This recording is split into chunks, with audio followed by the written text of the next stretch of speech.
Ол байлықтың махаббатты қалай бұзатыны туралы роман жазды. Осыдан 120 жыл бұрын жазылған бұл туынды бүгінде өзекті. 1867 жыл. Ұлыбритания. Табысты заңгердің ауқатты отбасында Джон Голсуорси дүниеге келеді. Ол беделді мектептерде білім алды, заңгерлікті оқыды. Алайда оның шынайы құмарлығы әдебиет болды. Бай отбасылар олардың құндылықтар мен жан дүниесінің бостығы сияқты өзіне жақсы таныс нәрселер туралы жаза бастайды. 1906 жылы иемденуші романын жарыққа шығарады.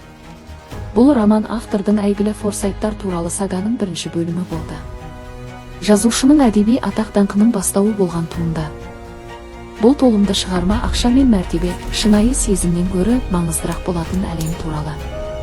Кейін жазушы тамаша әңгімелеу өнері үшін әдебиет бойынша Нобель сыйлығын жеңіп алды. Белгілі қаламгер Джон Голсуорси молшылықта дүниеге келді. Алайда мұндай байлықтың нағыз сыншысына айналды.